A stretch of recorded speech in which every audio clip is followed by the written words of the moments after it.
Hello everyone, hope everybody's doing great today. Appreciate those of you who watch this video. I hope you enjoy it. Today we're talking about The Woman in Red. It was directed and starred by Gene Wilder. Also, I had Kelly LeBrock in it. Gilda Radner and Charles Grodin also were in this movie. And basically, if you haven't seen this movie, it's basically about adultery. People having extramarital affairs. Either they're the ones doing it or somebody is doing it with their spouse, with their with their loved ones. Anyways, let's get into this movie. Right off the bat, this movie kind of plays back to the great old Marilyn Monroe scene that she did in the 7-year itch, where she's standing over the vent, and the vent blows up and kind of blows her dress up above her waistline, but she holds it down in that movie. This one, they go a little bit more further as we see Kelly LeBrock's character. She walks over a vent. The vent blows the air up, and it basically goes over her head. And she makes no attempt to push her dress down.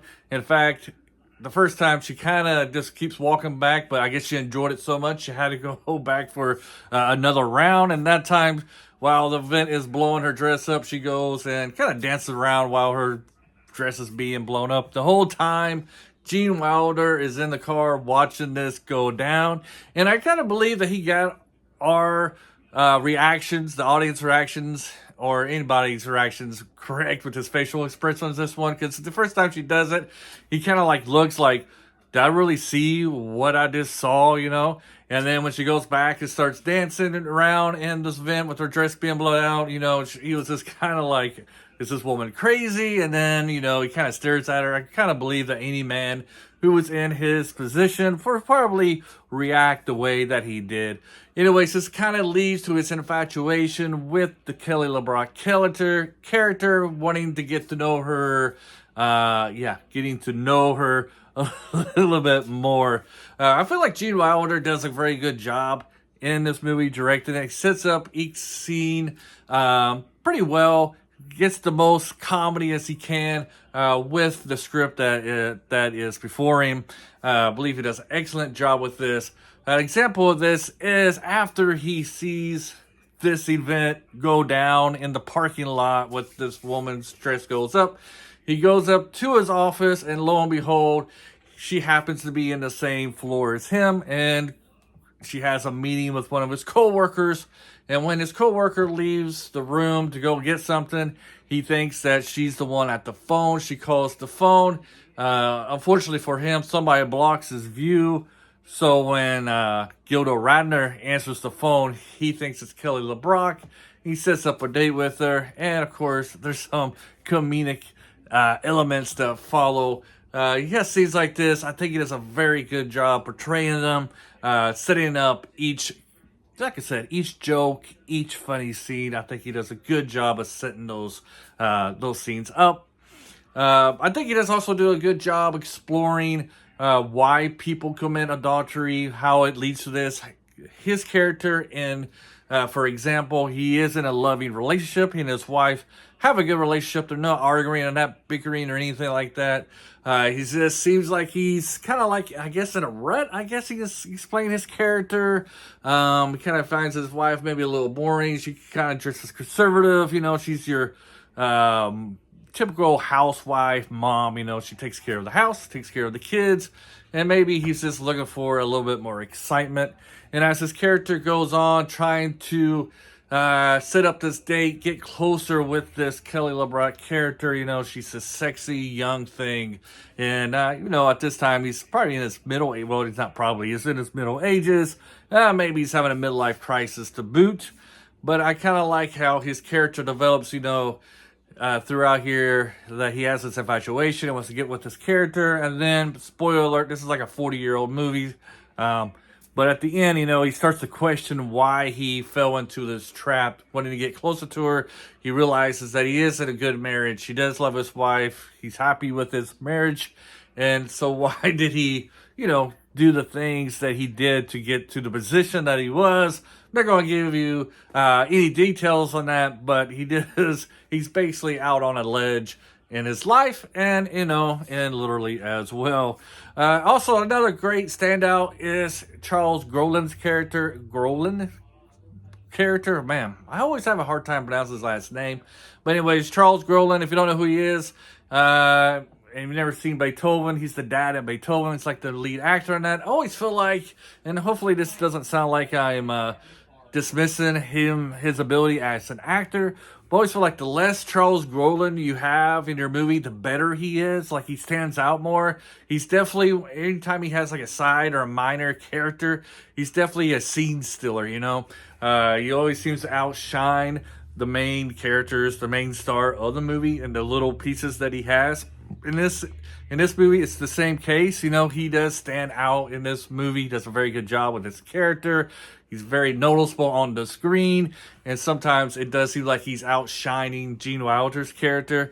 He's just a great minor character. I just don't think he can really carry the movie. I'm not saying he was terrible in those Beethoven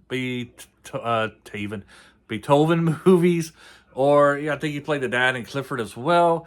I don't really remember watching Clifford. I probably saw it, but I don't remember. I do remember the Beethoven movies. Been such a long time ago. Maybe I should revisit those Beethoven movies. Beethoven. I don't. I cannot pronounce Beethoven today. But maybe I should revisit those Beethoven movies to see if I'm still correct. But it's just my impression. I remember of him back 30 years ago. I was a lot younger then. And plus, I don't really remember too much. But I just feel like, you know, you still get those feelings when you watch him. You can't really explain it. You can't really do the details. But I just know, like, I always enjoyed him in those minor characters. And then, but the more screen time he gets, it seems like his character, he becomes, let's say, less rememberable in those movies. Another aspect, I guess, I want to go back to with this movie. I think Gene Wilder also captures how some men and women, but in this case, it's one of his best friends. They just want to cheat all the time. He has his best friend. He's always cheating no matter what. His wife leaves him. He feels terrible, really bad. She gets back to, and then, you know, she gets back with him. He's all happy that his wife came back to him. But then again, he can't stop himself from cheating on her again. And then when she seems to be having an affair with him, he gets really angry. I think he captures that pretty well. I remember back in the day, I was working and there was one of my coworkers who was this habitual cheater, you know, and he said he was cheating on his wife so that he could cheat on her before she cheats on him. I don't know. And he also talked about how his parents always cheated. So, you know, it is true, I guess, that, you know, you accept your parents teach you what love is as a kid. If your parents are loving and caring for each other when you're a kid, most likely that's the kind of relationship you're going to want when you grow up. Most likely, I said, it's not always the truth. So I do believe also that Gene Wilder did capture the reasons, the motives that people have when cheating on their spouses. Some of them just do it for the thrill. Gene Wilder's character, like I said, he was infatuated with this woman. He wanted to be closer with her, and then the more he saw her, you know, the more he wanted to be with her. When she gets those kind of feelings, you know, sometimes you kind of want to break away from that person, you know. But it kind of explores those aspects. I found the movie funny. I want to recommend this one, especially if you're a Gene Wilder character. I think you would really enjoyed it. Gilda Radner, she has a small part, but she does a terrific job playing that. She makes the most of her role, and she is hilarious in this as well. And Kelly LeBrock, she's pretty solid. I've only seen her in this movie and Weird Science, and I guess she's an alright actress. I looked up her in her filmography. She doesn't look like she's played in very many movies, and I don't think I've really seen any of them except for this one and Weird Science. Anyways, what do you guys think? Do you guys enjoy The Woman in Red? Do you think it's hilarious? Do you think it's bad? Or you like me, you think it's just a solid movie? It's like, okay, you know, it's not great, but it's not terrible. It's if it's on TV and there's nothing else on, you would definitely watch it. That's how I feel. And I feel like Gene Wilder did a good job directing it and starring it as well. By the way, I know for a fact that this is not The Woman in Red behind me playing on my TV.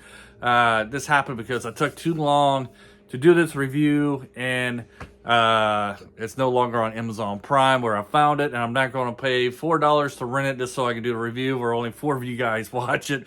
I'm sorry about the 4 of you, but I do appreciate the 4 people who did watch this. Thank you very much. Have a great day, and hopefully you guys will check out another video of mine sometime. Bye.